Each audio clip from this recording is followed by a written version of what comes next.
Hello, everyone. Jason Hagcomb here, and today I am joined by the CFFC Featherweight Champion, but more importantly, this Tuesday on August the 30th, Blake Bilder will be fighting for a UFC contract. Blake, how are you doing?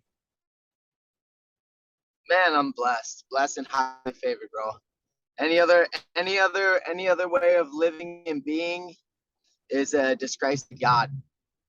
Yeah, absolutely. Well, Blake, talk to us first of all about getting the opportunity to fight on the Contender Series, because that's what everyone on the regional scene is trying to do, get an opportunity to fight on the Contender Series or get signed by a major promotion. Talk to us about when the contract came in and how the opportunity came about.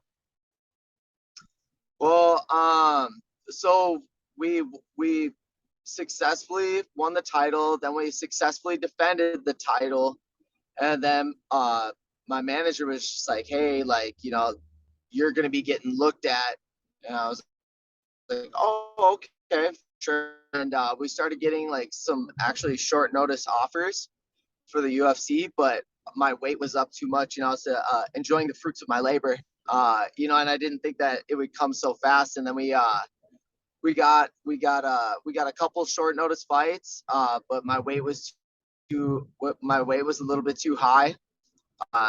In order for me to cut the weight and be able to perform at a really good in a really good way and perform the way that I would like to and know I would be able to. So I wrote my goals down, and then literally like picture perfect, like an hour after signing my goals, it's like I wrote it in a stone, Uh, I got a call an hour later, a fight, month and a half out. Do I want to take it? I said absolutely yes. Let's get it. I can't wait. Are you someone that normally writes your goals down? Because, it's one of those conceive, achieve, believe kind of things right there, Blake.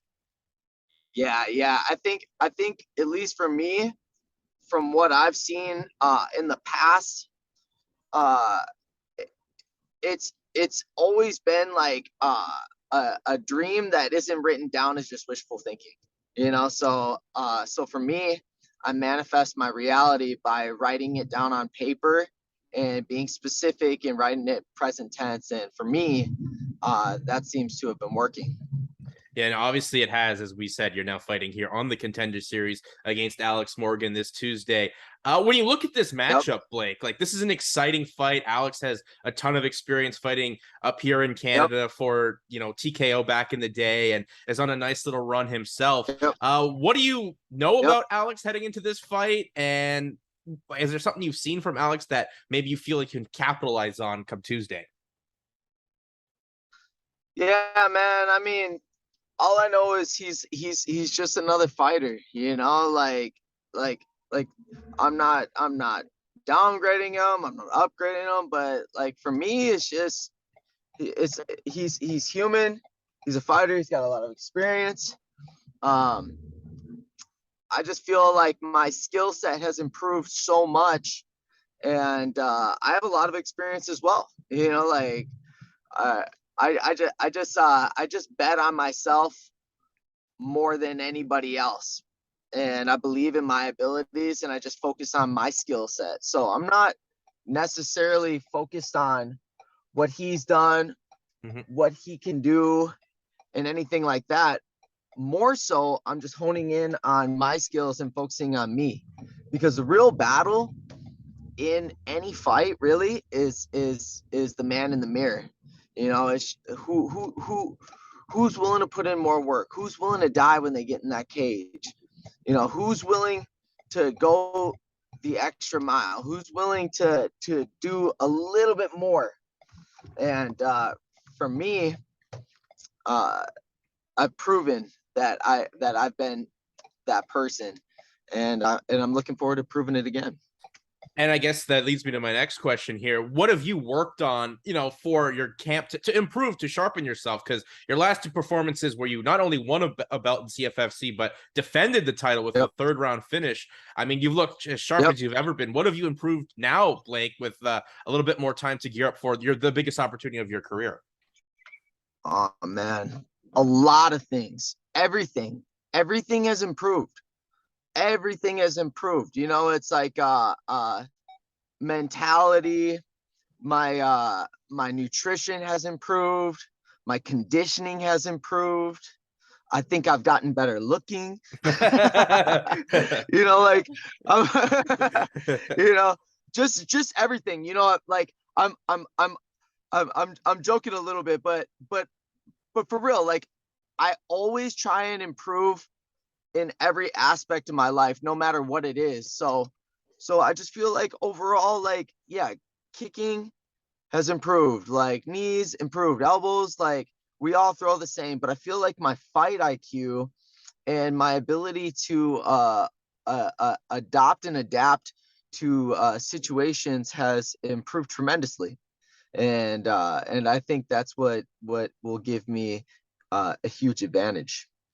And the one thing I've noticed about your career, Blake, is the mental toughness. Not only what you have gone through, you know, in a fight, but like experiences outside of the cage. Like, how important is like you honing in on the mental side of the game, where it takes a lot of fighters sometimes 10, 15 years to figure that out. And it seems like you kind of figured it out young and early in your career. How important was that for you? Yeah, well, you know, I always studied the mind, and I always studied you know, body language and physiology as well as psychology, because your physiology affects your psychology. It's why you can't smile when you're crying, you know, or else unless you're like a sociopath, you know, like if you smile more, typically you're more happy. You know, if you hang your head low and your body posture is bad, it affects your psychology and your mental state. So I've just studied this stuff for a long time, and a lot of the time I would just fake it till I made it. And I always just surrounded myself with winners, and always surrounded myself with people who were smarter than me, faster than me, better than me, and more skilled. And that's always helped me out. And I was never afraid to fail in order to move forward. You know, like every fight you have there's the potential of losing and being embarrassed, you know, but my focus is on winning. You know, like I fight to win, not to not lose, you know what I mean? And 100%. so I think that's where it came from at a early time, and I had to grow up quick, you know, like uh you know, I used to have a substance abuse issue, and I've tackled that head on, and you know, I'm sober minded, and I'm clear headed, and you know, there's other stuff that pops up. You know, my little brother took his own life. You know, and it's like, how do you deal with that? And you just realize that that is the choice that he made, and I still have breath in my lungs, and I still have the choices that that I get to make every day. And I choose to be happy, and I choose to be free, and I choose to try to improve myself and everybody else around me. Yeah, you touched on it. Obviously, you were very emotional after you defended your CFFC title because your brother had pretty much just taken his own life. And once, for me, Yeah. condolences to you because I can't imagine the pain of going through that. But you know, continuing to just go out there and have the fight, have the performance you had. Like, I can't think of another mentally tough thing. Like, how hard was it for you to go in there and put on a performance like you did back at CFFC 107, but just like keep staying motivated to live your dream? Because right now it's working. Because you even said in your post fight interview with CM Punk, you thought about retiring at one point, Blake. Well, yeah, you know, like in the thought process behind that was, man, I'm so obsessed and enthralled and taken by this journey that I feel like sometimes, like, relationships and family time and traveling gets put to the wayside, you know, because I'm so focused on staying disciplined and staying in the gym because I have a vision. And I just felt like, you know, maybe if I was able to like go back and visit a little bit more, and and see my family more, that that I would, that maybe things could be different. But in the end, we all have our own journey, and I couldn't, there were signs, but I can't stop anybody from doing what they've predetermined to do. 100%. And I thought, you were very open and honest about, what going through the whole situation that you went through. But as well, do you kind of enjoy right now that we're kind of going through this renaissance of mental health and being open about it in MMA? I know Paddy Pimblett had a big speech a couple weeks ago at UFC Yeah, London, but you were like kind of the first real guy this year to have that. If you're going through mental issues, like talk to someone, yeah, because you went through the pain of having someone that didn't do that and is no longer there with you.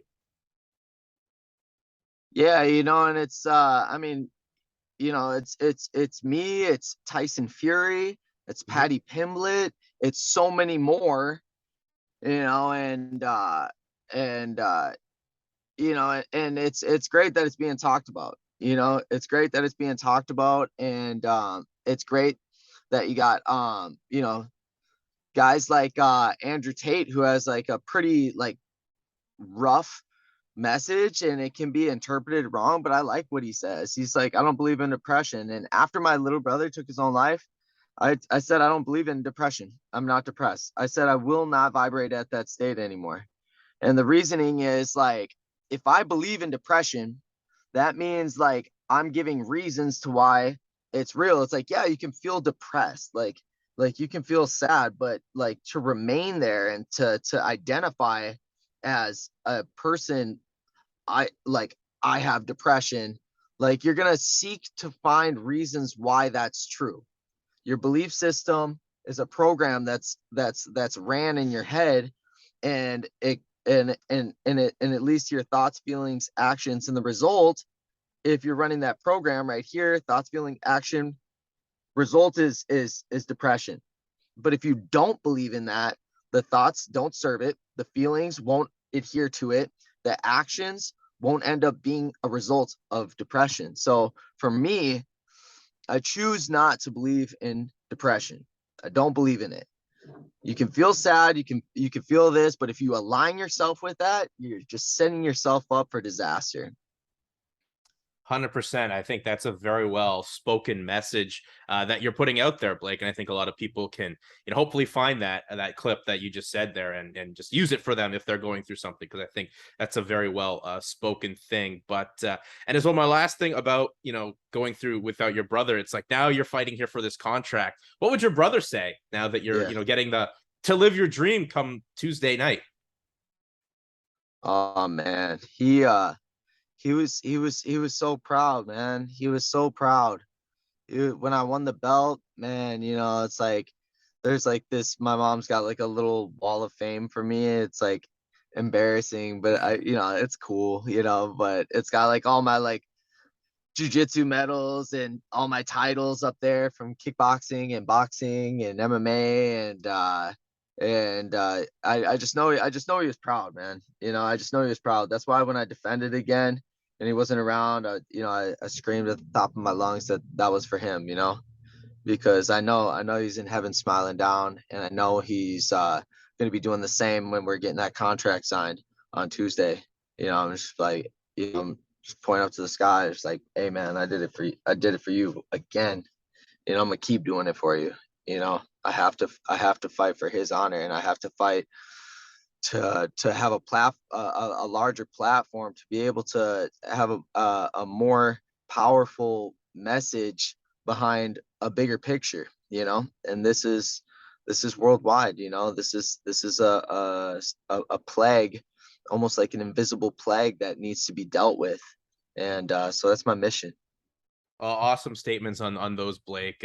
Really commend your courage for being so open and honest about this. When that's I can't even imagine the pain that you went through and dealing with it, and still probably every day kind of dealing with it because it's still so fresh and things of that nature. But just to switch back to Yes. the MMA side of things with you, Blake, you seem like a guy that doesn't let the moment get too big for you, obviously, and this is a big moment for you, fighting not just for a UFC contract, but in front of Dana White. Like, do you kind of thrive with that pressure, knowing that Dana's going to get to see your performance live on this upcoming Tuesday? Yeah, absolutely. Absolutely, man. I'm excited. I'm excited. You know, it's like it'll be good to meet him. It'll be good to put on a show for him and the matchmakers, McMaynard, Sean Shelby. Um, it's gonna be great, man. Like I'm excited. I've prepared. I've trained my butt off, and yeah, you know, it's fun. It doesn't. Yeah, I don't let the stars and the lights and whoever I'm fighting in front of bother me at all. I mean, I fought in enemy territory my last two fights, and it doesn't phase me. It's just a fight. Like it's just me and him. 100%. And I know a lot of guys maybe get kind of worked up because Dana's looking for guys that, put on finishes or things of that nature. But you seem like a guy that's just going to go out there and have the best performance possible. And if it is, it is. And I mean, you're already willing it into existence that you're going to get this contract on Tuesday. So I Yeah. think that's kind of the right mentality to go with it, where some guys maybe get the moment too big for them. But that doesn't seem like you at all, Blake. Nah, man. I mean, like, look, my job is a fighter, and as a fighter, my job is to win. And of course, I want to finish a fight. Of course, like that's what we're all going to do, right? Like he wants to finish me, I want to finish him. Of course, but I mean, that's why my last three fights have been finishes. Mm-hmm.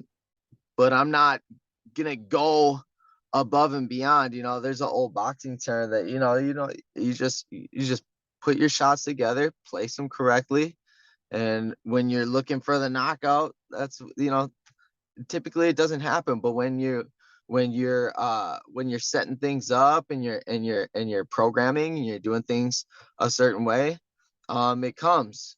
Same with submission. Like it's calculated. You don't just like jump in there and go crazy. No, it's got to be calculated. It's all calculated. So I take calculated risks at a time that I see an opportunity, and make it pay off. Have you got to see many of the fights from this season of the Contender Series? And if so, what have you thought of the season so far? Oh man, it's been bangers. It's been bangers. I got a lot to live up to, man. There's some good stuff. My boy Charlie was ahead in that fight. He was the Mm-hmm. co-main event for my main event card for my last two fights. And man, it was unfortunate what happened, but this is the fight game. It's crazy. It's constantly a fight, and yeah, the show's been great, man. Dana White's Contender Series. It's an honor to fight on the Dana White Contender Series. It's And as been well, it's been nothing but fireworks. 100%, especially the last few weeks, they've really found their groove. That's what makes the show Yeah. so special. Which is why I think I'm excited to see you and Alex really, add to that come this upcoming Tuesday. But the promotion you came from to get this opportunity, Blake, CFFC, normally out there in the eastern part of the United States, but they've expanded quite a well. What did it mean to you to not only fight for CFFC, but being their featherweight champion, as on Friday, the interim featherweight title is going to be on the line. So I don't know, maybe you have an eye kind of seeing what's going on there, but obviously you've got bigger fish to fry. But what did it mean to you be a part of that CFFC roster? Man, it was cool. It was really great. I really enjoyed my time with them. They were great. They were great, and it was fun getting to travel out of state all the way to the East Coast, and they set me up against their boy. He Something happened. They said he got COVID. I think he couldn't make weight, but who knows? Whatever happened.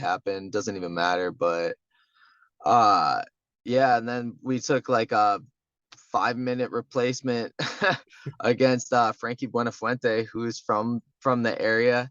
And I was like, come on, the show must go on. And they're like, do you want to do a 3-round fight or a title fight? I was like, nah, man, we came here to get a title. Let's fight for the title. So got in there, fought for the title. It was great. And then they hit me up to fight like within a month, and and I was like, I was a I was about to do it, but we decided to take like a little bit of a break because I had like a couple of injuries that I had to deal with. So dealt with those, got back in good health, and then my little brother and then like when I was at my mom's house in Georgia, they hit me up, and I was like, man, well, I was like, I needed something to pull me back on track and get on good course. So I was like, all right, yeah, I'm gonna dedicate this fight to him, and I'm gonna do something to where my family can kind of take their mind off of that, and focus on something that's bigger than that, and help them move forward, hopefully. Yeah, and that's exactly what you've done here. As I wind things down here, Blake, I know you're out there in Vegas. First of all, how's Vegas been treating you as you gear up for Tuesday night?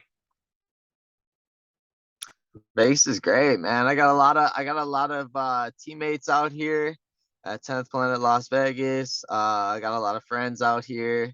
So yeah, Vegas is great. You know, just adjusting to the elevation. A lot of people don't take that into consideration, but I do. Um, yeah, it's awesome, man. Gotta love, Yeah. who doesn't love Vegas? I still got to get out there at some point in time, but it's definitely, the fight Yeah, capital you of the have to. world. The fight capital of the world. So for your business, it's obviously a great spot to be in, and as well. Well, you have met obviously your teams out there and things of that nature. But how much friends and family are going to be there at the Apex to see you fight? A lot, a lot actually. I got a lot of people coming from Minnesota. I got a lot of people coming from California. Um, I guess I can only have like two people in there, so I got a couple of my coaches coming. They're gonna be sitting in with me, yelling, and yeah, there's quite a few. We got a pretty big crew. Grandma going to be watching on Fight Pass come Tuesday, I Yeah, assume. yeah. Grandma, my mom, my whole family, all my cousins, everybody. So it's gonna be great. It's I can't definitely wait. a big opportunity for you, Blake. Best of luck come Tuesday night against Alex Morgan. Before I let you go, though, plug Thank you. yourself out there on social media where people can find you and follow your great career, but obviously better messages. I think about mental health and things of that nature that you put out there.